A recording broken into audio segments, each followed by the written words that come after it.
Welcome to Bailey's Bookshelf Season 4, 1984, by George Orwell. I'm your host and narrator, R.J. Bailey. If you like what you're about to hear, please consider joining my Patreon at patreon.com/Bailey's Bookshelf Podcast, where you can find a range of benefits such as voting rights on future seasons, Patreon-exclusive productions, and even more. You can also make a one-off donation to support this project at buymeacoffee.com/RJ Bailey. 1984 was published in 1949, and some of the language reflects that and is unacceptable by today's standards. Part 1, Chapter 6. Winston was writing in his diary. It was 3 years ago. It was on a dark evening in a narrow side street near one of the big railway stations. She was standing near a doorway in the wall, under a street lamp that hardly gave any light. She had a young face, painted very thick. It was really the paint that appealed to me, the whiteness of it, like a mask, and the bright red lips. Party women never paint their faces. There was nobody else in the street, and no telescreens. She said $2. For the moment, it was too difficult to go on.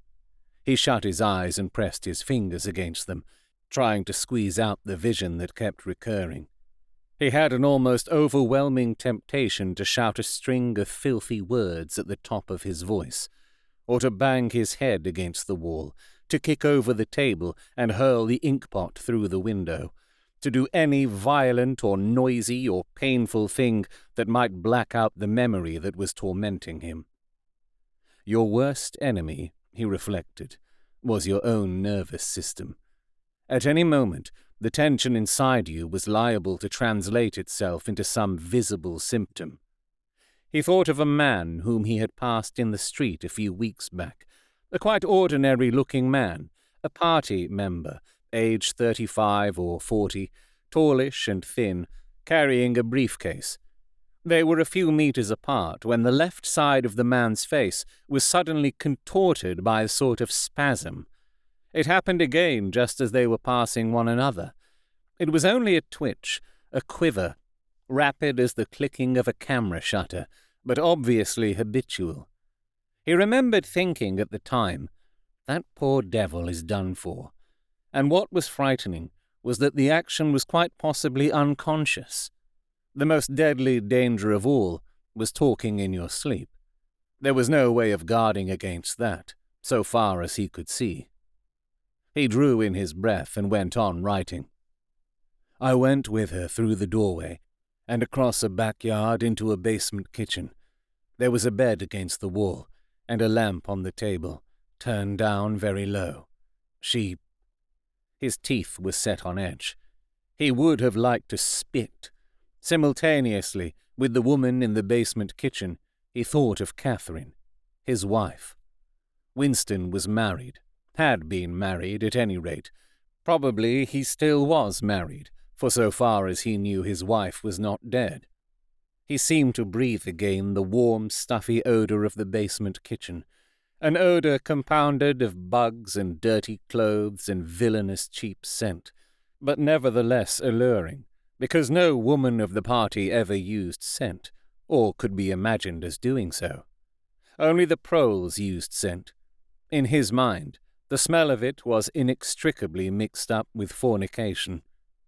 When he had gone with that woman, it had been his first lapse in 2 years, or thereabouts. Consorting with prostitutes was forbidden, of course, but it was one of those rules that you could occasionally nerve yourself to break. It was dangerous, but it was not a life-and-death matter. To be caught with a prostitute might mean 5 years in a forced labor camp, not more, if you had committed no other offense. And it was easy enough, provided that you could avoid being caught in the act. The poorer quarters swarmed with women who were ready to sell themselves. Some could even be purchased for a bottle of gin, which the proles were not supposed to drink. Tacitly, the party was even inclined to encourage prostitution as an outlet for instincts which could not be altogether suppressed. Mere debauchery did not matter very much, so long as it was furtive and joyless, and only involved the women of a submerged and despised class. The unforgivable crime was promiscuity between party members. But, though this was one of the crimes that the accused in the Great Purges invariably confessed to, it was difficult to imagine any such thing actually happening. The aim of the party was not merely to prevent men and women from forming loyalties which it might not be able to control. Its real, undeclared purpose was to remove all pleasure from the sexual act. Not love so much as eroticism was the enemy, inside marriage as well as outside it. All marriages between party members had to be approved by a committee appointed for the purpose, and, though the principle was never clearly stated, permission was always refused if the couple concerned gave the impression of being physically attracted to one another. The only recognized purpose of marriage was to beget children for the service of the party. Sexual intercourse was to be looked on as a slightly disgusting minor operation, like having an enema. This, again, was never put into plain words, but in an indirect way it was rubbed into every party member from childhood onwards. There were even organizations, such as the Junior Anti-Sex League, which advocated complete celibacy for both sexes. All children were to be begotten by artificial insemination, artsem it was called in newspeak, and brought up in public institutions. This, Winston was aware, was not meant altogether seriously, but somehow it fitted in with the general ideology of the party. The party was trying to kill the sex instinct, or, if it could not be killed, then to distort it and dirty it. He did not know why this was so, but it seemed natural that it should be so. And so far as the women were concerned, the party's efforts were largely successful. He thought again of Catherine. It must be 9, 10, nearly 11 years since they had parted. It was curious how seldom he thought of her. For days at a time he was capable of forgetting that he had ever been married. They had only been together for about 15 months. The party did not permit divorce, but it rather encouraged separation in cases where there were no children. Catherine was a tall, fair-haired girl, very straight, with splendid movements. She had a bold, aquiline face, a face that one might have called noble, until one discovered that there was as nearly as possible nothing behind it. Very early in their married life, he had decided, though perhaps it was only that he knew her more intimately than he knew most people, that she had, without exception, the most stupid, vulgar, empty mind that he had ever encountered. She had not a thought in her head that was not a slogan, and there was no imbecility, absolutely none, that she was not capable of swallowing if the party handed it out to her. The human soundtrack, he nicknamed her in his own mind.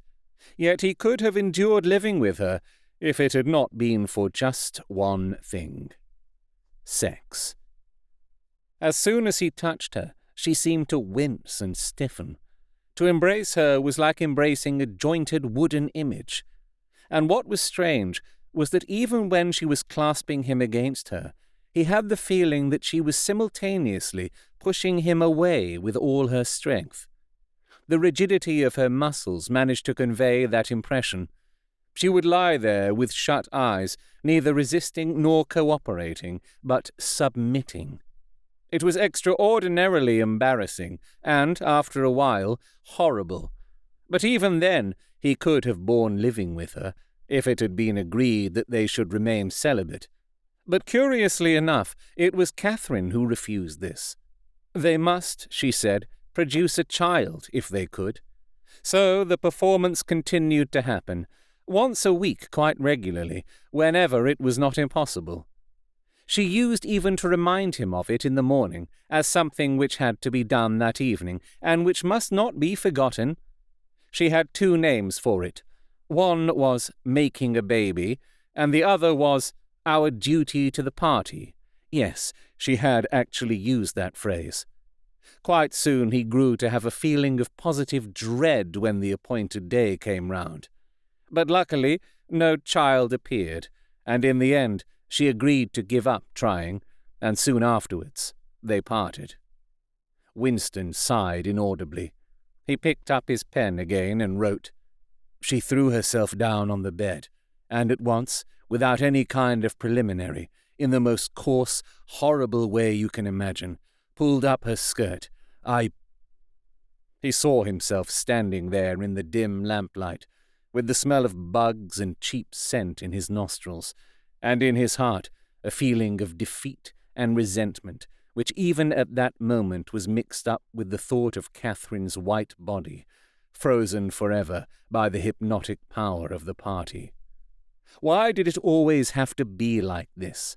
Why could he not have a woman of his own instead of these filthy scuffles at intervals of years? But a real love affair was an almost unthinkable event. The women of the party were all alike. Chastity was as deeply ingrained in them as party loyalty. By careful early conditioning, by games and cold water, by the rubbish that was dinned into them at school and in the spies and the youth league, by lectures, parades, songs, slogans, and martial music, the natural feeling had been driven out of them. His reason told him that there must be exceptions, but his heart did not believe it. They were all impregnable, as the party intended that they should be. And what he wanted, more even than to be loved, was to break down that wall of virtue, even if it were only once in his whole life. The sexual act, successfully performed, was rebellion. Desire was thought crime. Even to have awakened Catherine, if he could have achieved it, would have been like a seduction, although she was his wife. But the rest of the story had got to be written down. He wrote, I turned up the lamp when I saw her in the light. After the darkness, the feeble light of the paraffin lamp had seemed very bright. For the first time, he could see the woman properly.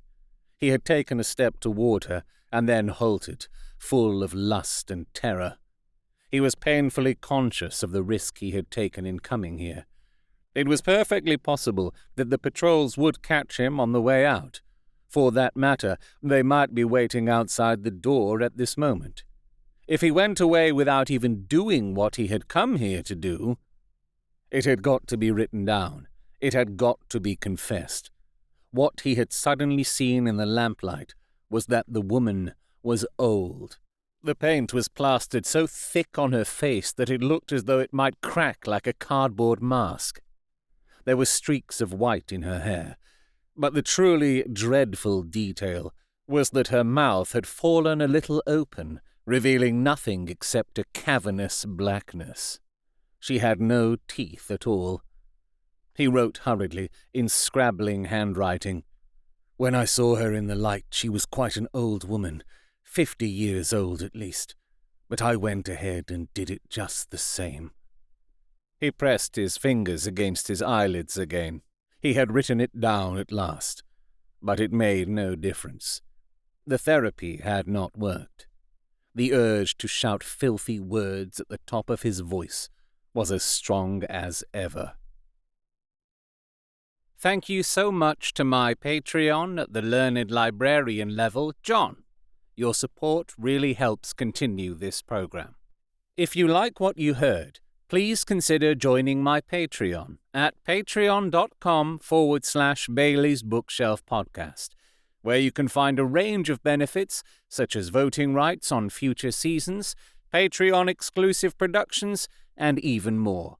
You can also make a one-off donation to support this project at buymeacoffee.com/RJ Bailey. If you'd like to send correspondence to me to read and discuss during an episode, or you would like to talk to me about me narrating your own audiobook or other voiceover services, you can contact me on Blue Sky at RJ Bailey, via email at robertjbailey@gmail.com, my website contact form at rjbailey.com, or send me a carrier pigeon. All pigeons know who and where I am at all times. Simply whisper my name in their ear. This book is in the public domain, and this production is entirely created and distributed in accordance with local laws. This audio production, however, is copyright to R.J. Bailey.